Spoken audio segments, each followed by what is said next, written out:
Hi, it's Therese from Lostinpaper. I'm here for Scrapbook Boutique. I'm going to recreate a card that I had a lot of requests for. And I started by just die cutting out two of the wonky stitched rectangle dies from My Favourite Things and created like a window. And this is just out of some cheap cardstock so that I know where to place my bird. And I'm going to be stamping out my bird and my flowers. These are from an Altenew set called Wild Hibiscus. Really sweet stamp set. I'm using my MISTI here today because I know that if I do happen to misstamp, then I can easily restamp and I know that it's all going to be in the same place. Now I'm using a pigment ink. This is the VersaFine Smoky Grey, and these, even though they're a pigment ink, they do dry very fast, and this is a really nice warm grey colour. I love this ink. It looks really pretty. I've used it a lot and I've never ever refilled it either. So I created a mask with some Inkadinkado stamping mask paper because I want to actually make it look like this bird is sitting on and around some flowers. So I'll just simply layer this up now, and it's really easy when you use the MISTI because I can just work out where I want things and just flip the lid, pick it up and flip it again. I just love it. It's one of the best tools. It's so awesome. And I'm going to stamp one more leaf and then my image is done. So what I'm wanting here is to make sure that the images, some of the images are overlapping the window piece, and you'll see why in a few minutes.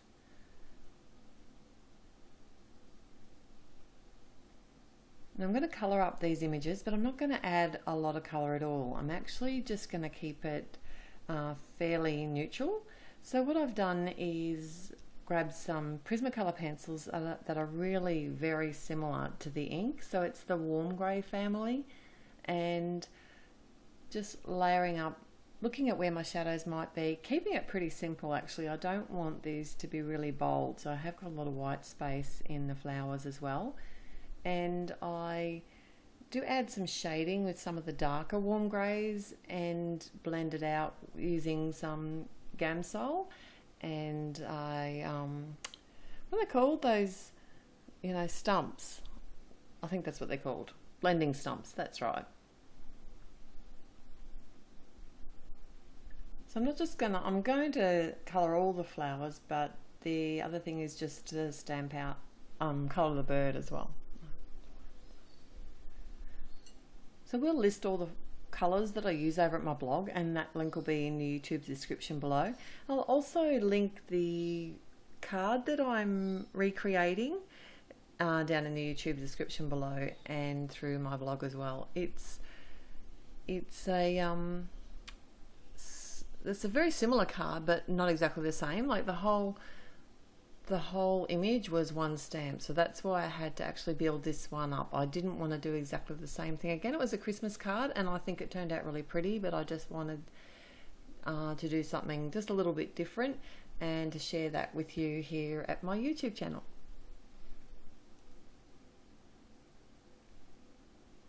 So I'm just going to continue to build up the colors and a little bit of the shading on these images, but not go overboard because I want this to be, I thought it'd make a really nice sympathy card. And I'm not going to share all of the colouring with you today, just you kind of get the picture. I'll colour one of the flowers and the bird, and just not blending out at all of the images with Gamsol. Some of them I'm actually just using my pencil to blend it out. So I did decide to colour the belly of the bird in with the red pencil, but in retrospect I'm kind of thinking like a teal or something would have looked really pretty as well. So now this is actually a piece of cardstock that's cut the same size as my card front. I forgot to mention that a bit earlier. But what I'm doing now is laying out those wonky stitch triangles. And even though the insides of them are wonky, the outsides are actually straight rectangles. So that way I can work out that they're going to be fairly even as I lay them out. And then I just used my low tack tape to hold them in place before I ran it through my Big Shot. And I am being fairly careful removing the tape because I don't want to rip it after all of this work.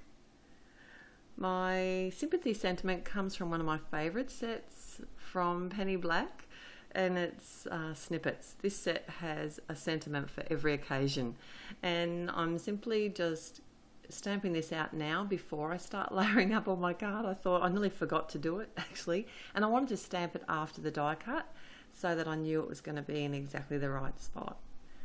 And I did use my VersaFine smoky grey ink again. So to start assembling my card, I'm working from the outside in. I'm layering the very outside part of the image panel, and I'm using my Tombow stamp runner for that. Then what I can do is just hold that middle section just temporarily in place before I actually adhere the center part, because the center and the outside are adhered both directly to the card base, but I want to pop up that little window. And because I've actually stamped on the window, now the pattern's going to flow across the whole card front.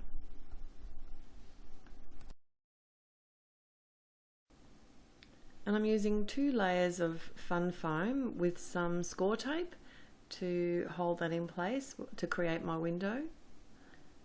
And then I can just use a score tape actually direct to the card base where I'm going to adhere it down. And I know that's not going to go anywhere because it's a really strong adhesive. And it sticks really well to the foam tape, which I like.